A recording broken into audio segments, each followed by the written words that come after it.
assim como estás para adorar. Vem, assim como estás diante do Pai. Vem,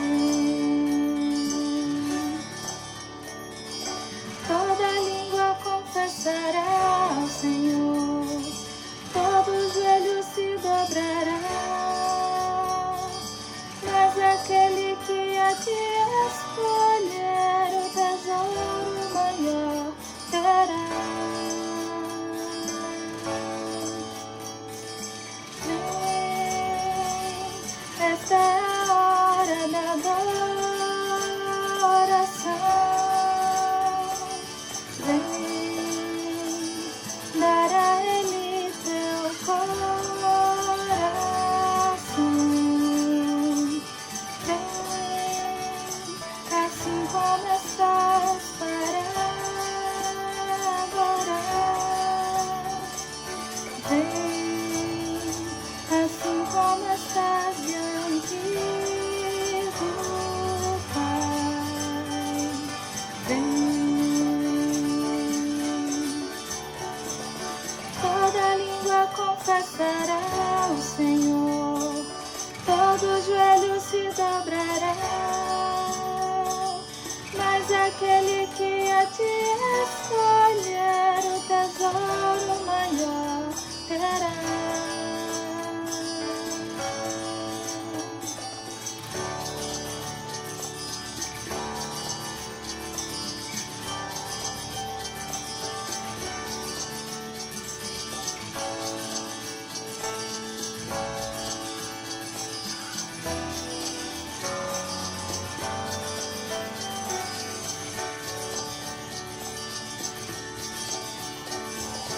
Toda língua confessará ao Senhor, todo joelho se dobrará.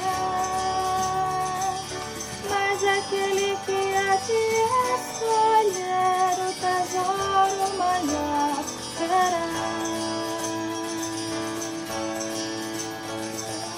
Vem,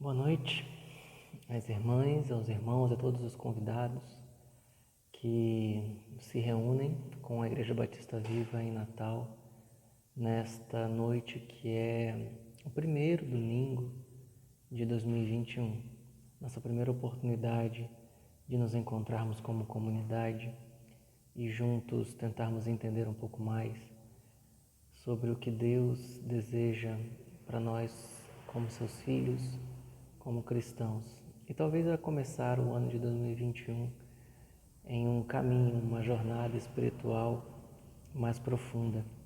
É o que eu desejo para você, para mim também, para toda a Igreja Batista Viva. Que o ano de 2021 seja um ano de muito crescimento espiritual.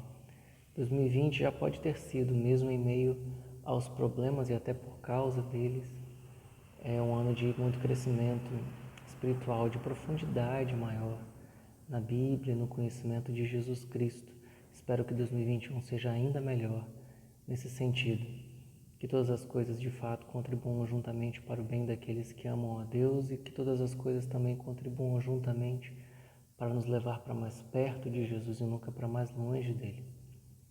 Nós vamos hoje, primeiro domingo do ano, refletir sobre mais um dos milagres de Jesus nos evangelhos, como temos feito já há algum tempo, nos primeiros domingos de cada mês.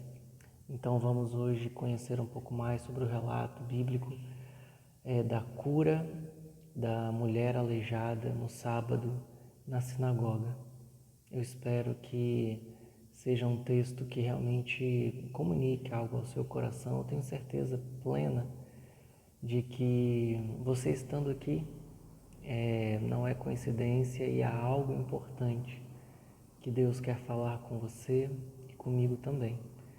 Então, que o plano que Deus tinha ao ao trazer você aqui, a me trazer aqui, ele seja completo. Que nosso coração esteja aberto, sensível, que nossas defesas todas estejam no chão, para que com toda a liberdade Deus possa nos ensinar o que nós precisamos aprender. É o que eu espero para todos nós nessa noite. Que Deus nos abençoe. Olá, meus queridos e amados irmãos. É uma alegria estar aqui, mesmo que desta forma, virtualmente. É sempre um prazer enorme para mim poder de alguma forma ajudar a todos vocês que fazem parte dessa amada igreja, chamada Igreja Batista Viva. A pedido do pastor de vocês, a pedido do pastor Geandre, portanto, eu gostaria de compartilhar com vocês esse momento tão importante, tão inusitado na vida da igreja, que é o momento da comunhão, é o momento da celebração da ceia do Senhor. Confesso aos irmãos que achei o pedido do pastor Geandre inusitado. Aliás, como estes tempos nos quais temos vivido, né? Tempos muito diferentes e inusitados. Mas, ao mesmo tempo, confesso aos irmãos que também me senti, obviamente, honrado e gostaria de expressar por qual razão me senti honrado. Me senti honrado porque entendo que este momento, o momento da ceia do Senhor, o momento de comunhão, é um momento privado da igreja, onde nós estamos ali em um momento de intimidade, obviamente, com o Senhor, em um momento de intimidade uns com os outros, nos reunindo como corpo. Portanto, fico realmente lisonjeado em poder ajudar e em poder participar desse momento ímpar na vida da igreja, que é a celebração da ceia do Senhor. Como bons batistas que somos, sabemos que a ceia do Senhor é um memorial, que este momento não confere nenhuma graça para nós. Sabemos que nos reunimos em torno deste rito para lembrar, para relembrar, para comemorar o que esta passagem, o que este rito representa. Todos nós sabemos que a mesa do Senhor, que a ceia do Senhor, que a comunhão, na verdade é o momento no qual nós lembramos da morte expiatória de Cristo, meus irmãos. E isto, de forma peculiar, nós nos lembramos do enorme sacrifício feito por Ele no Calvário. E é neste intuito que nós estamos reunidos aqui para celebrar junto com vocês esse momento peculiar na vida da igreja e na vida de cada crente e na vida individual dos irmãos. Eu queria neste momento pedir aos irmãos que orassem comigo, pedindo ao Senhor que abençoasse esta ceia, que abençoasse este rito, que abençoasse esta ordenança. Oremos ao Senhor. Pai bendito, damos-te graças porque sabemos o quanto o Senhor nos ama. Muito obrigado pelo privilégio que é poder participar da mesa do Senhor, deste momento íntimo de comunhão contigo e de comunhão com os nossos irmãos.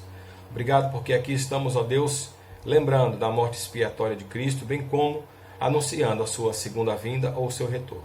Fica conosco, abençoa a todos aqueles que estarão participando da ceia do Senhor neste momento. É no nome santo, doce e precioso de Jesus que nós oramos agradecidos agora e para sempre. Amém. Gostaria de lembrar aos irmãos que todos aqueles que devem participar da ceia são aqueles irmãos em Cristo que já aceitaram o Senhor Jesus como Senhor e Salvador, que já foram, segundo a tradição da igreja, batizados, já desceram as águas, como nós estamos acostumados a dizer, e também aqueles irmãos que não estão sob nenhum efeito disciplinar desta amada igreja. Queria compartilhar com os irmãos um texto da palavra que eu tenho certeza que vocês conhecem, mas eu faço questão de ler, que é o texto de 1 Coríntios, capítulo de número 11, a partir do verso 23, o qual diz o seguinte: Porque eu recebi do Senhor o que também vos entreguei, que o Senhor Jesus, na noite em que foi traído, tomou o pão e, tendo dado graças, o partiu e disse: Isto é o meu corpo que é dado por vós. Fazei isto em memória de mim. Por semelhante modo, depois de haver ceado, tomou também um cálice, dizendo: Este cálice é a nova aliança no meu sangue. Fazei isto todas as vezes que eu beberdes em memória de mim. Porque todas as vezes que comerdes este pão e beberdes o cálice, anunciais a morte do Senhor até que ele venha. Por isso, aquele que comer o pão ou beber o cálice do Senhor indignamente será réu, isto é, será culpado do corpo e do sangue do Senhor. E no versículo 28 o texto diz: Examine-se, pois, o homem a si mesmo, e assim coma do pão e beba do cálice, pois quem come e bebe sem discernir o corpo, come e bebe juízo, ou, em outras traduções, condenação para si.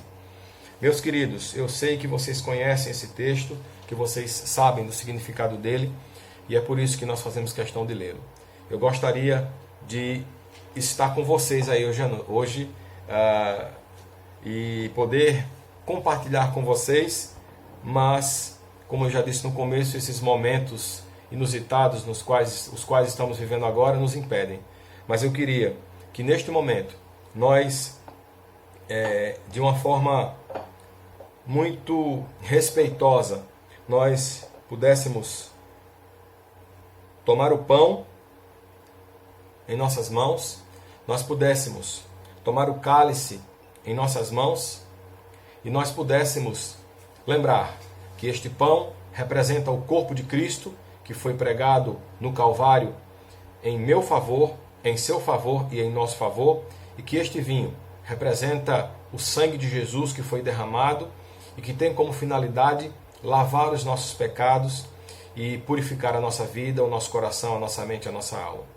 Eu queria orar agora e queria pedir que o Senhor abençoasse este pão e este vinho, os quais não se transformam em corpo e sangue, mas certamente representam o corpo e o sangue de Jesus. Oremos então. Pai bendito, louvamos o teu nome pelo enorme sacrifício que o Senhor fez por nós naquela cruz. Obrigado, Jesus, por este amor incomensurável.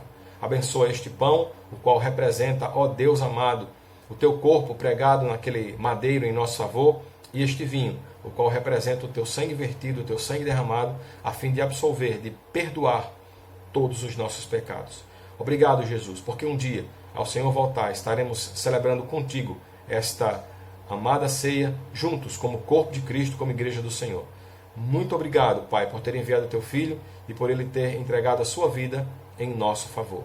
É no nome dele, de Jesus, que nós agradecemos agora e para sempre. Amém e amém.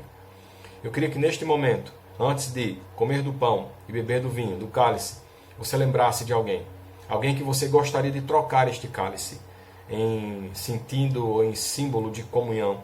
E queria que você, em nome de Jesus, pensasse nessa pessoa. Pense. Pensou? Muito bem. Queria então que agora você trocasse o seu cálice com essa pessoa. Talvez esteja com a sua esposa, seu esposo, alguém do seu lado. Que você trocasse esse cálice. E que você lembrasse que ao participar da mesa do Senhor, com reverência, examinando-se a si mesmo, como diz o texto, você pudesse lembrar que este é um momento muito importante na vida do cristão. É um momento de exame, é um momento de autoavaliação. E assim nós possamos lembrar da morte expiatória de Cristo no Calvário em nosso favor. Então eu queria neste momento comer do pão e depois, em nome de Jesus, beber do cálice, lembrando do enorme sacrifício que Cristo fez no Calvário por nós. Comamos e bebamos todos, em nome de Jesus.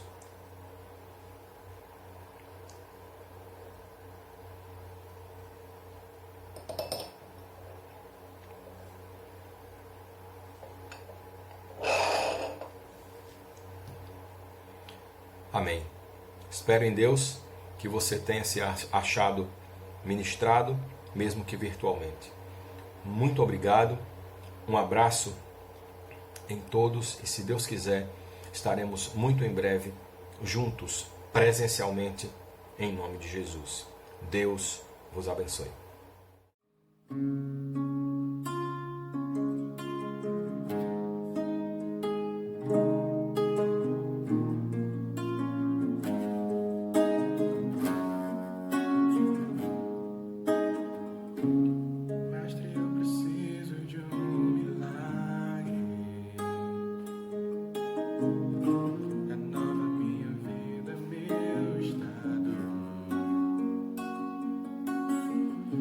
Faz tempo que eu não vejo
com minha estrutura, sara todas as feridas, me ensina a ter santidade. Eu quero amar somente a ti, porque o Senhor é meu bem maior.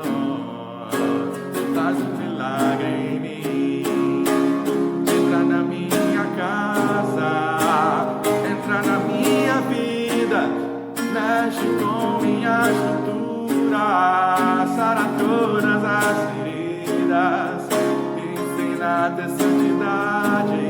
Eu quero amar somente a ti, porque o Senhor é meu bem maior.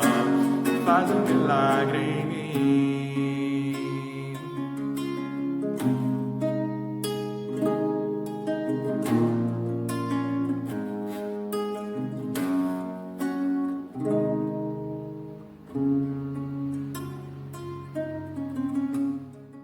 Amém. Eu peço que você abra sua Bíblia, então, no Evangelho de Jesus, segundo Lucas, capítulo 13, Lucas 13, e nós vamos ler os versículos de 10 a 17. Lucas 13, de 10 a 17. Nesta minha nova tradução da linguagem de hoje, o episódio ele é narrado da seguinte maneira. Certo sábado, Jesus estava ensinando numa sinagoga. E chegando ali uma mulher que fazia 18 anos que estava doente, por causa de um espírito mau. Ela andava encurvada e não conseguia se endireitar, e quando Jesus a viu, ele a chamou e disse: Mulher, você está curada. Aí pôs as mãos sobre ela e ela logo se endireitou e começou a louvar a Deus. Mas o chefe da sinagoga ficou zangado porque Jesus havia feito uma cura no sábado. Por isso disse ao povo: há 6 dias para trabalhar, pois venham nesses dias para serem curados, mas no sábado não. Então o Senhor respondeu: hipócritas, no sábado qualquer um de vocês vai à estrebaria e desamarra o seu boi ou o seu jumento a fim de levá-lo para beber água. E agora está aqui uma descendente de Abraão que Satanás prendeu durante 18 anos. Por que é que no sábado não devia ela ficar livre dessa doença? Os inimigos de Jesus ficaram envergonhados com essa resposta, mas toda a multidão ficou alegre com as coisas maravilhosas que ele fazia. Vamos orar, por favor? Jesus, eu te agradeço porque o Senhor está vivo. O Senhor é o mesmo que nós encontramos nas páginas dos Evangelhos, nós também podemos encontrar quando oramos, quando te buscamos, quando lemos a Tua Palavra, quando estamos realmente abertos ao Senhor, pedindo Tua ajuda, pedindo a Tua presença, o Senhor se faz presente. E eu te agradeço porque, ressuscitado como o Senhor está, vivo como o Senhor está, o Senhor ainda pode nos encontrar assim como o Senhor encontrou tantas pessoas necessitadas como essa mulher nessa sinagoga nesse dia.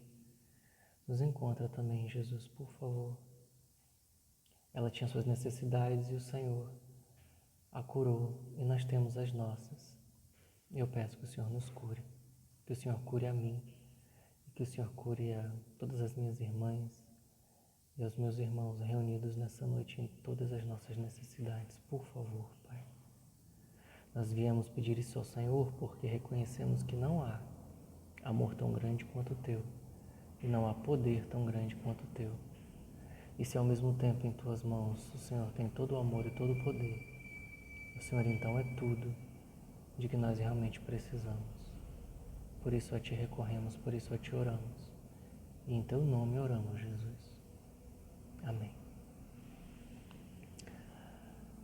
Para alguns estudiosos, a cura dessa mulher aleijada na sinagoga talvez seja o 25º de 34 milagres de Jesus narrados nos Evangelhos. Nós já percorremos, então, aproximadamente 25 milagres. Mas esses 25 milagres, e esse seria o 25º desses 25 milagres entre os narrados nos Evangelhos. Porque Jesus certamente realizou mais do que 34 milagres. João é o evangelista que escreve seu evangelho da forma mais cronológica entre os quatro, e ele também, depois de colocar uma lista de milagres que Jesus realizou, ele diz o seguinte, lá em João 20, já depois da ressurreição de Jesus, João 20, 30, ele diz o seguinte: Jesus fez diante dos discípulos muitos outros milagres que não estão escritos neste livro, mas estes foram escritos para que vocês creiam que Jesus é o Messias, o Filho de Deus, e para que, crendo, tenham vida por meio dele. É o que diz João 20, 30 e 31. João 21, verso 25, ainda diz o seguinte, o último versículo do Evangelho de João. Ainda há muitas outras coisas que Jesus fez. Se todas elas fossem escritas, uma por uma, acho que nem no mundo inteiro caberiam os livros que seriam escritos. Jesus realizou muitas coisas e muitos milagres. Os que chegam a nós, então, e esse seria o 25º, é na ordem cronológica mais ou menos, esses que chegam a nós foram registrados pelos evangelistas para alcançar alguma finalidade específica. É isso que João diz no final do capítulo 20, como nós lemos. Ele diz que ele fez muitos outros milagres que não estão escritos, mas estes foram escritos para que, essa é a finalidade, vocês creiam que Jesus é o Messias, o Filho de Deus. E além dessa finalidade primeira, por consequência, para que, crendo, tenham vida por meio dele. Então, todos os milagres narrados nos evangelhos têm alguma finalidade específica, mostram algo sobre Jesus, no caso que João fala, mostram que Jesus é o Messias, o Filho de Deus, e mostram algo importante também sobre o ser humano, no caso aqui ele diz, para que nós tenhamos fé nele, tenhamos vida por meio dele, isso tem a ver conosco, o efeito do que nós entendemos sobre Jesus. Aqui a gente vê algo importante também. A gente aprende nesse episódio de Lucas 13 algo importante sobre Jesus e algo importante sobre a mulher que cruza o caminho de Jesus. Pensando na mulher, o texto começa apresentando Jesus na sinagoga no sábado, como outras vezes fez, então chega essa mulher na mesma sinagoga onde Jesus está, no mesmo sábado ao mesmo tempo. E o estado exterior dessa mulher parece muito comovente. Ela padece há 18 anos de uma doença debilitante que a deixa encurvada, sem conseguir se endireitar. Esse era o seu problema, talvez na coluna ou algo assim. E assim estão Jesus e a mulher no mesmo ambiente. No texto de Lucas, quem toma a iniciativa do primeiro contato é Jesus. Não é a mulher que fala com Jesus, é primeiro Jesus quem fala com ela. O texto diz, quando Jesus a viu, ele a chamou e disse, mulher, você está curada. São as primeiras palavras de Jesus para ela. Então veja você, é Jesus quem a procura. Isso é interessante por si só, porque já torna esse milagre diferente de muitos outros dos evangelhos, porque na maioria das vezes, as pessoas é que chegam a Jesus clamando, gritando, chorando, se lançando aos seus pés, implorando por ajuda, se apertando no meio de uma multidão para tocar a ponta das suas vestes. Geralmente, muitas vezes, a maioria das vezes, o primeiro impulso é da pessoa em direção a Jesus. Mas ao que tudo indica, essa mulher de Lucas 13 não fez nada disso. Talvez ela tenha ido à sinagoga porque tenha ouvido que Jesus estava lá e já tenha ido lá com alguma fé no seu coração, especificamente na pessoa de Jesus, e talvez até esperando que, quem sabe, por acaso, excepcionalmente, algum milagre acontecesse. Mas pode ser também que talvez ela tenha apenas ido à sinagoga porque ela fazia isso sempre. Para todos os efeitos, ela talvez nem tivesse pretensão de ser curada porque afinal era sábado e tradicionalmente curas não podiam acontecer nos sábados. Então, dificilmente ela foi à sinagoga pensando especificamente que ela seria curada por Jesus exatamente naquele dia. Apesar de Jesus já ter até aquele momento realizado pelo menos outros 4 milagres nos evangelhos nos sábados, mas o último milagre realizado no sábado nos evangelhos já fazia bastante tempo. Quando a gente vê a harmonia dos evangelhos, as notícias não viralizavam como hoje, era difícil que todos soubessem que Jesus ele estava realmente sendo corajoso ao ponto de realizar seguidamente milagres nos sábados. Não era realmente comum isso acontecer. Então, aquela mulher tinha ido à sinagoga no sábado com a intenção primeira, certamente, de louvar a Deus, não de receber um milagre, de aprender de Deus, até porque Jesus estava ensinando. E ela não interrompe Jesus com um pedido de cura. Jesus estava ensinando e, aparentemente, ela fica apenas escutando Jesus ensinar e aprendendo dele, mesmo com a sua doença, lhe maltratando. É claro que se ela fizesse isso, se ela chegasse e interrompesse Jesus com um pedido de cura, isso não seria necessariamente errado, porque Jesus, ele nos ama o suficiente para querer nos ajudar sempre e ele nos autoriza a pedir ajuda para ele. Lucas 11, a partir do verso 9, diz o seguinte, Lucas 11, 9. Por isso eu digo, peçam e vocês receberão, procurem e vocês acharão. Batam e a porta será aberta para vocês. Porque todos aqueles que pedem, recebem. Aqueles que procuram, acham. E a porta será aberta para quem bate.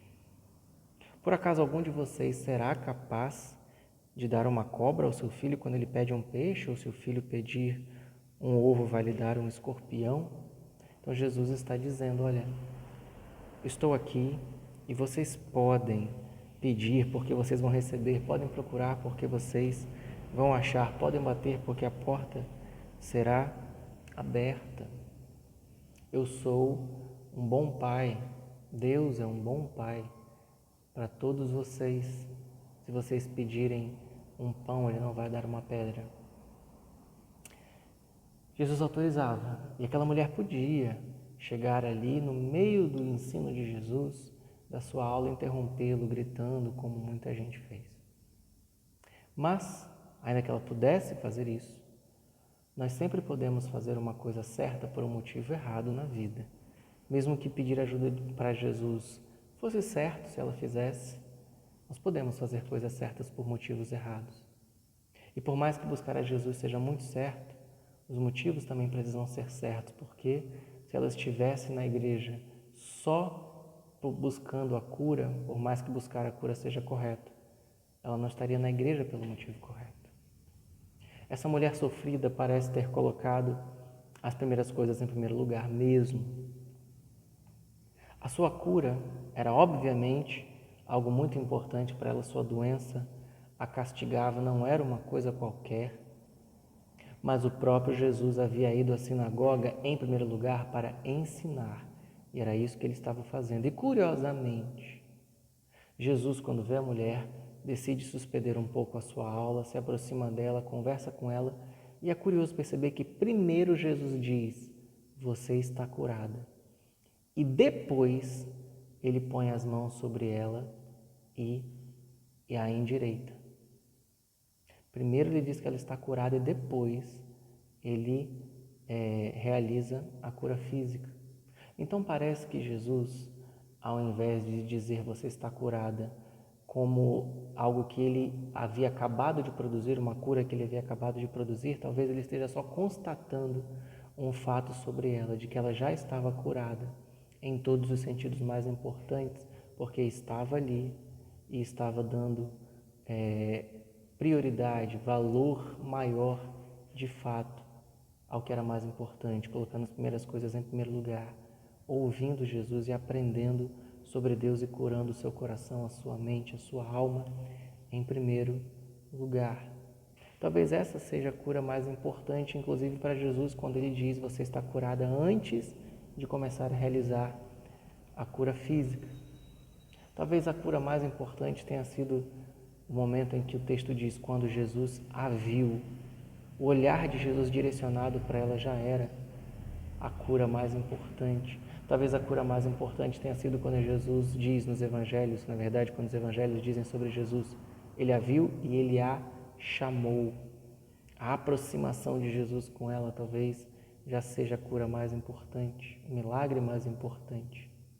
Talvez a cura mais importante tenha sido Jesus dar a ela o que ela nem pediu, talvez ela nem se sentisse merecedora de uma cura, e Jesus nos dá o que nós nem merecemos, nos dá muito mais abundantemente além de tudo que pedimos ou pensamos. Talvez isso já fosse a cura mais importante.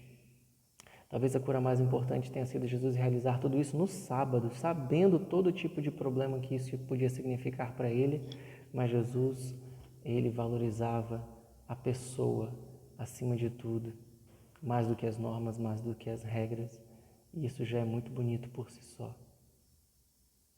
Mas a própria mulher e o seu comportamento já podem ensinar muita coisa.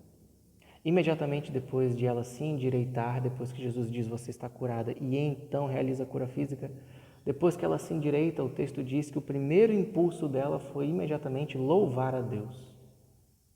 Foi curada, imediatamente ela louva a Deus depois de 18 anos padecendo dessa enfermidade.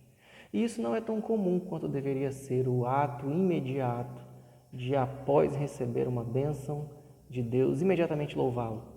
Não acontece sempre. Talvez o texto mais célebre sobre isso seja o relato sobre os 10 leprosos. 9 entre 10 leprosos não louvaram automaticamente a Deus depois que receberam das mãos de Jesus um milagre, uma cura. Pessoas diferentes podem reagir aos milagres de Jesus de formas diferentes. Alguém que é livrado de um acidente no trânsito pode colocar isso na conta de suas incríveis habilidades em direção defensiva, pode colocar na conta da sorte, do acaso. Simplesmente não aconteceu o acidente. Isso, para algumas pessoas, não significa que Deus está envolvido nesse processo. Alguém que é restabelecido após uma doença pode colocar tudo na conta dos médicos, dos remédios, dos tratamentos, da estrutura hospitalar, da sua obediência como paciente, se submetendo a todo o processo, de um ótimo plano de saúde que talvez tenha. Alguém que não contrai um vírus como o coronavírus pode colocar o fato de não tê-lo contraído na conta da sua precaução, da destreza com a qual lava as suas mãos, do seu uso de máscaras, do seu isolamento social. Pode colocar na conta do álcool que usa nas mãos. Pode colocar na conta da cloroquina, da ivermectina, ou seja lá o que for. Alguém que termina um ano saudável, como foi o ano de 2020, pode colocar tudo na conta da sua boa alimentação, dos seus exercícios físicos, dos seus exames regularmente feitos, todos em dia, do seu sono bem regulado, e por isso acaba o ano com saúde. Alguém que é aprovado em uma prova pode colocar tudo na conta da sua disciplina de estudos, da sua dedicação diária, da inteligência que herdou da sua bisavó, seja lá do que for. Então, pessoas diferentes reagem ao que nós acreditamos ser o agir sempre de Deus na vida da gente de formas diferentes. A questão é que um cristão, ele vive na certeza essencial de que o seu sucesso, em qualquer sentido na vida, não é tão seu assim.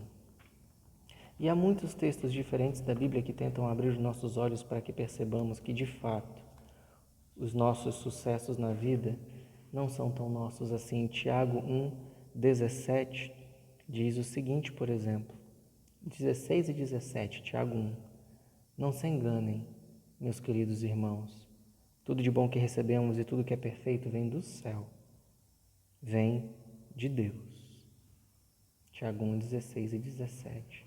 E não apenas Tiago 1, mas João 15, verso 5, é um texto em que o próprio Jesus diz o seguinte sobre nossa relação com Ele. Eu sou a videira, vocês são os ramos. Quem está unido comigo e eu com Ele se dá muito fruto, porque sem mim vocês não podem fazer nada. E Mateus 6, 27 e 33. Mateus 6, 27 e 33. O 27 diz: nenhum de vocês pode encompridar a sua vida por mais que se preocupe com isso. E o verso 33 de Mateus 6, muito conhecido: Portanto, ponham em primeiro lugar na sua vida o reino de Deus e aquilo que Deus quer. Ele lhes dará todas essas coisas. Em primeiro lugar, as primeiras coisas. Inclusive entendendo que em primeiro lugar é Deus quem nos protege, quem nos abençoa, quem nos guarda, quem nos livra. E há muitos outros textos que a gente pode pensar. Se o Senhor não edificar a casa, em vão trabalha o construtor. Se o Senhor não guardar a cidade, em vão vigia o sentinela. Inútil nos será levantar de madrugada, comer o pão das dores, porque aos seus amados o Senhor dá o sustento enquanto dorme. Há muita certeza na Bíblia de que, de fato, tudo isso vem de Deus. Desde a antiguidade não se viu, nem jamais se ouviu de um Deus que trabalha por aqueles que nele esperam. Há muita certeza nisso. Que tudo que nós recebemos, de fato, vem de Deus. E enxergar a presença amorosa de Deus em todos os sucessos da nossa vida não significa nenhum tipo de fundamentalismo religioso cego, achando que tudo é Deus o tempo inteiro. Não é isso. Não significa, por exemplo, que direção defensiva não é importante, não significa que remédios não são essenciais, não significa que prevenção em todos os sentidos não é imprescindível, não significa que exercício não é ótimo, que estudar não é a escolha mais inteligente que alguém pode fazer. Não significa isso.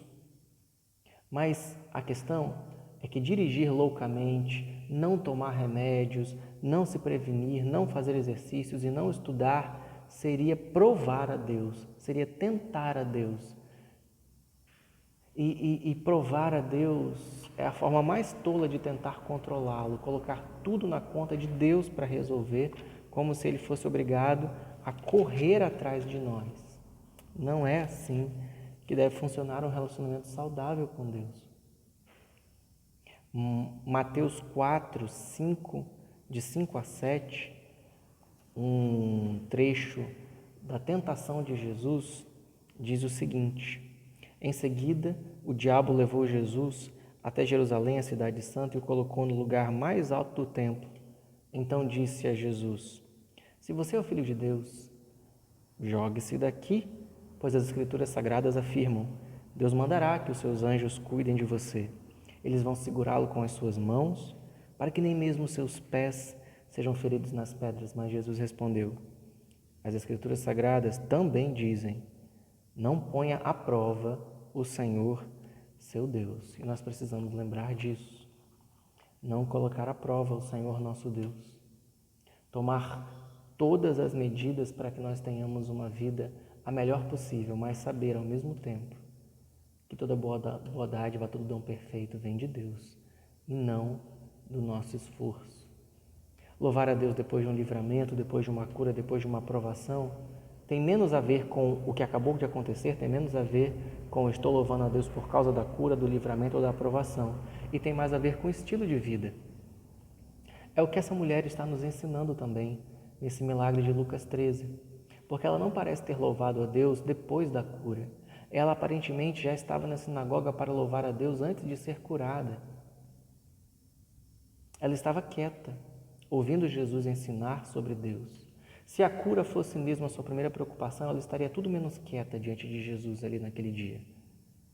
Por mais importante que a cura fosse para ela, o ato de louvar a Deus não dependia da condição da cura para ela. Ir à sinagoga era um símbolo de louvor a Deus como estilo de vida para ela. Sinagoga, aliás, para a qual ela ia doente, é bom lembrar disso.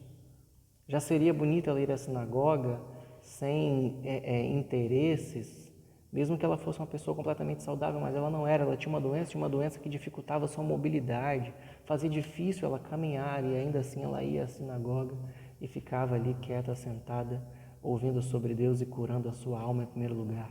Ela ia esperando não ser curada porque era sábado e curas não aconteciam no sábado. Então, para ela, tempo com Deus não é uma moeda de troca. Tempo com Deus é simplesmente relacionamento com Deus. E se o estado exterior dela parece comovente, o estado interior dela parece muito seguro, uma alma muito saudável. E que bonito seria se todos definitivamente aprendêssemos isso com ela. A sermos simplesmente amigos de Deus, uma amizade sincera com Deus, sem interesses, sem barganhas. Uma amizade que nos faria também usar o nosso dia de folga para passar um tempo com essa pessoa importante, mesmo debaixo do sol, mesmo com dores nas costas, como essa mulher estava fazendo. Mesmo sem esperar muita coisa em troca, essa moça doente amava ao seu Deus sem segundas intenções, uma amizade real, um estilo de vida muito natural. É o que ela tinha. É o que a gente pode aprender com ela. E isso é um pouco do que essa moça pode nos ensinar.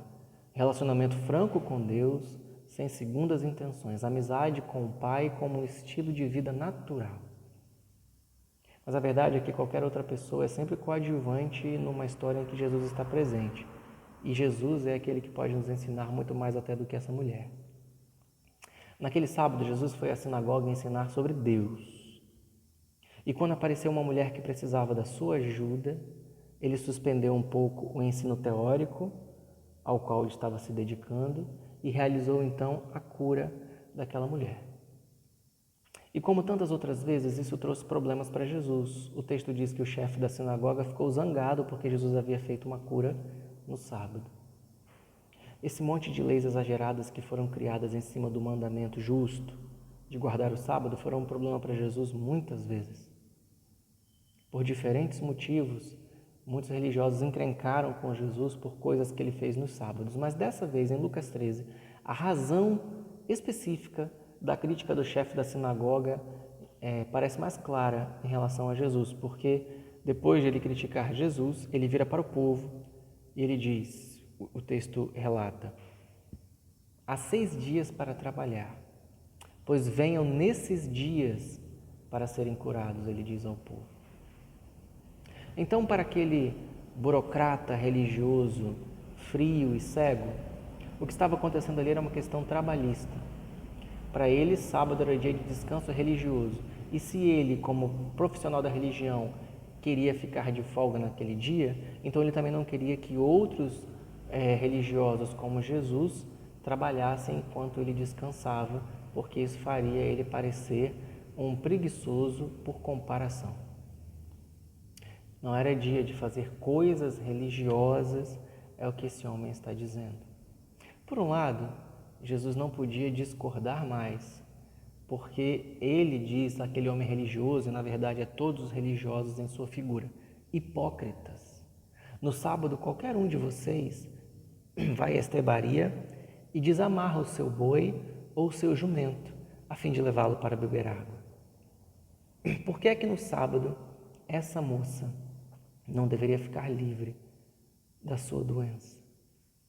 Então veja você, Jesus critica então esse homem, porque diz, olha, você está falando de trabalho, você está olhando o que eu fiz em relação a essa mulher em termos de trabalho, mas Jesus, ele não repete a palavra trabalho quando responde a esse homem. A resposta foi essa: no sábado qualquer um de vocês vai à estrebaria, desamarra seu boi, seu jumento, leva para beber água. Por que no sábado ela não deveria ficar livre dessa doença? Jesus muda o foco da discussão do tema do trabalho para o tema da liberdade. Para Jesus não é uma questão trabalhista, é uma questão de alívio, uma questão de libertar alguém. No sábado ou em qualquer dia, um judeu libertava seu animal do curral para aliviar a sua sede. Jesus está ali também libertando alguém de um tipo de prisão e matando nessa pessoa um tipo de sede. O que Jesus está dizendo, em outras palavras, é que aliviar alguém nunca é trabalho, não é trabalho. Talvez o chefe da sinagoga tenha a mínima razão, quando ele pensa que sábado não é dia de trabalho religioso. Talvez ele tenha a mínima razão. Afinal, o que Jesus está fazendo ali não é um ritual religioso, não se trata disso. O que Jesus faz ali é atender uma necessidade urgente. Jesus está vendo alguém que precisava de algo que ele tinha nas mãos e ele apenas dá. Não é trabalho que Jesus está fazendo, é carinho. Não é trabalho que Jesus está fazendo, é afeto. É por isso que parece sempre importante, em tudo na vida, diferenciar trabalho e demonstração de afeto. Eu falo por mim, inclusive, como pastor profissional da religião, eu preciso perceber a diferença entre o que é trabalho e o que é demonstração de afeto. Você também, que está aqui participando dessa reunião, certamente se considera também, em algum sentido, uma pessoa religiosa.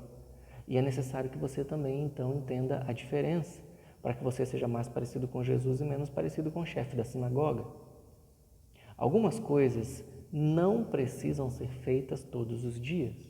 São rituais, de certa forma, são um tipo de trabalho. Nós não precisamos nos batizar todos os dias, só uma vez é suficiente. Não precisamos cear todos os dias, a Bíblia não coloca uma periodicidade para a ceia. Não precisamos necessariamente nos reunir no templo todos os dias também. Não precisamos ofertar financeiramente todos os dias. Essas coisas são todas coisas importantes, carregam significados profundos. Jesus realizava todas essas coisas, mas, por um ponto de vista, essas coisas são rituais, são alguma espécie de trabalho. Agora, outras coisas nós precisamos sim fazer todos os dias, no sábado, no domingo, na segunda, no fim de semana, na folga, no feriado, no fim de ano, nas férias, de manhã, de tarde, de noite. Coisas que demonstram que são demonstração de carinho e de afeto a nós mesmos, ao próximo e a Deus. Nunca pode existir uma hora certa para viver e demonstrar afeto. E isso tem a ver com muita coisa na vida, inclusive com a nossa espiritualidade. Ler a Bíblia, por exemplo, é demonstração de afeto a Deus. É receber uma carta de amor de um pai e ler essa carta, não ignorar essa carta. Não é uma obrigação ler a Bíblia, é uma demonstração de carinho a Deus. Orar também é uma demonstração de carinho a Deus. Orar seria, talvez, fazendo uma comparação moderna, orar seria você mandar um áudio de volta para esse pai depois de ler a carta de amor que ele escreveu para você. Não é uma obrigação orar, é uma demonstração de carinho, de afeto. E cada um dos nossos dias vai estar sempre cheio de oportunidades de demonstrar carinho, de demonstrar afeto a alguém que cruza o nosso caminho, ou a nós mesmos, ou a Deus. Na hora que alguém cruzar o seu caminho, uma pessoa vai pensar que é sábado, ou é domingo, ou é segunda, é fim de semana, é folga, é feriado, é fim de ano, é férias, é tarde da noite. Então, não dá para eu ajudar essa pessoa agora porque esta mente, essa cabeça está funcionando em termos de trabalho. Se Jesus visse alguém pensando assim, talvez dissesse a mesma coisa: hipócrita. Você está dizendo que você não pode ajudar essa pessoa porque é seu sábado, é seu domingo, é seu fim de semana, sua folga, seu feriado, suas férias, seu fim de ano, é tarde da noite. Mas, se fosse para ganhar dinheiro, talvez você fosse. Se fosse para cuidar dos seus bens, talvez você fosse. Se fosse para cuidar do que é seu. Jesus está tentando ali, então, despertar uma nova forma de enxergar o mundo, de enxergar o nosso tempo, de enxergar o nosso próximo. Enxergar as pessoas, a vida, nós mesmos e a nossa relação com Deus pelas lentes do afeto, não pelas lentes do trabalho. Carinho além da obrigação. Eu, como pastor, preciso entender quais dos meus atos são trabalho e podem ser suspensos depois do meu horário de expediente, e quais dos meus atos são afeto, e por ser afeto precisam ser plantados todos os dias, porque o amor não tira férias. Você, pessoa religiosa, também precisa entender isso. O chefe da sinagoga, tão religioso quanto era, não entendeu. Ele achava que afeto tinha dia e hora para acontecer, e Jesus discordou disso. Rituais religiosos têm sua importância, mas não precisam acontecer sempre. Já o nosso coração precisa estar sempre escancarado, sem hora, sem tantas normas, simplesmente aberto sempre. Graças a Deus por aquele dia naquela igreja em que um coração que amava a Deus sem interesse, como era o daquela mulher, encontrou um coração que amava ao próximo sem intervalos, como era o de Jesus. Por isso foi um encontro tão bonito. Cristo ainda realiza milagres. A minha oração por mim e por você é que o nosso coração não dependa dos milagres. Que a nossa amizade com Cristo seja livre de segundas intenções, como é toda amizade saudável. E que no meio desse mundo individualista que nós vivemos, que o nosso coração seja raro, como é um milagre. Corações que espalham afeto por onde passam, sem hora, sem tanta norma e sem limite. Que Cristo realize milagres em nós e através de nós, todos os dias.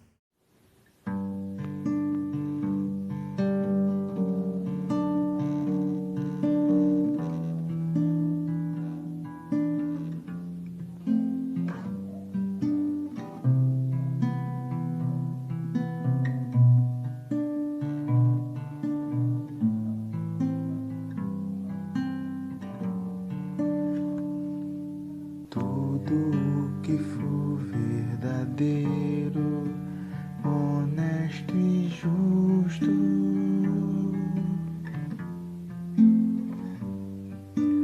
tudo o que há de mais bonito, puro e amável.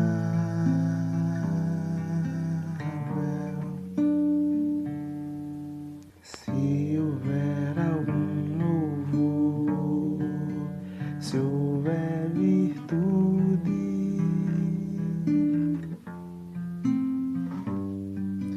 seja isso a inspirar o nosso pensamento.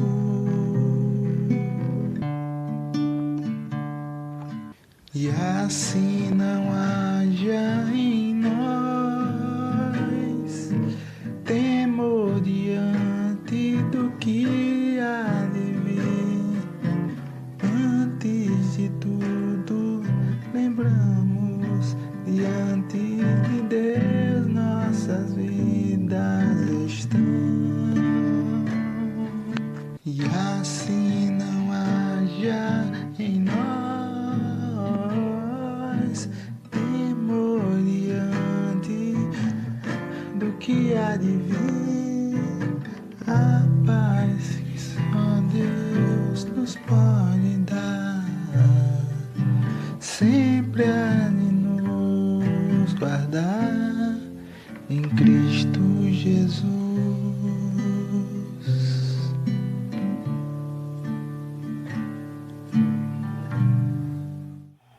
Chegamos então ao final deste encontro. Eu espero que o seu passeio pela Palavra de Deus e a sua alimentação espiritual agora tenha sido realmente gostosa e bonita. Que você esteja conosco na aula durante a semana, que tem sempre acontecido e tem sido muito proveitosa, felizmente, graças a Deus. E que você esteja conosco também no próximo domingo às 18 horas e que assim que possível nós nos encontremos mais uma vez presencialmente, todos juntos. Possa o Deus de todo amor, o Cristo de toda graça, o Espírito Santo de toda consolação, ser com essa Igreja Batista viva, com todos aqueles que passam por momentos difíceis pelo coronavírus ou por qualquer motivo, e todos os que amam a Cristo, por toda a terra, hoje até a volta de Jesus e pela eternidade com o Pai. Amém. Amém.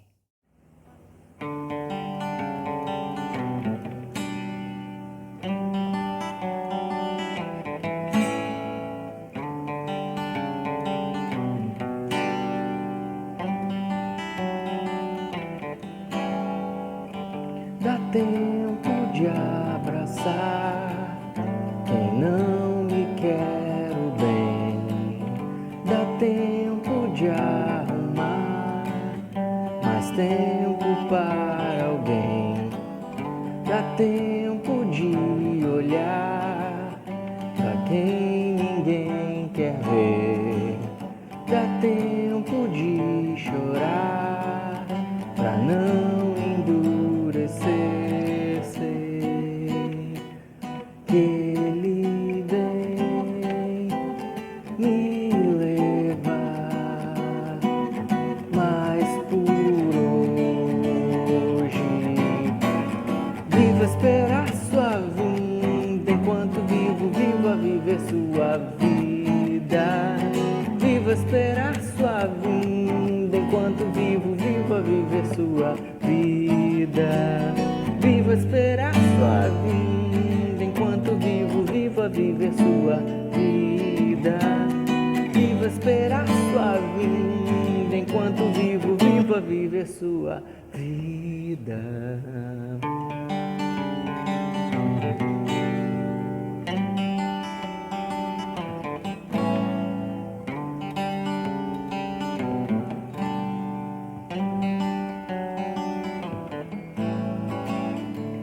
Tempo de pisar lá onde ninguém vai. Dá tempo de apoiar quem mal levanta e cai. Dá tempo de falar por quem ninguém dá fé. Dá tempo de arriscar ser como ninguém é. Vou caminhar desde já ao seu lado. Viva esperar sua vinda, enquanto vivo, viva viver sua vida. Viva esperar sua vinda, enquanto vivo, viva viver sua vida. Viva esperar sua vinda, enquanto vivo, viva viver sua vida. Viva esperar sua vinda, enquanto vivo, viva viver sua vida.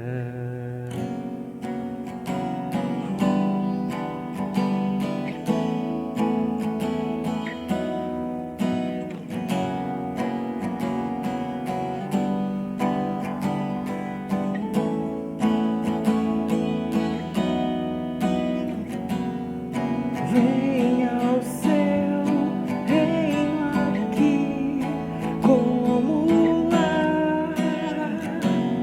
Seja o seu reino a pulsar. Venha ao seu reino aqui, como lá. Seja o seu reina em mim a pulsar.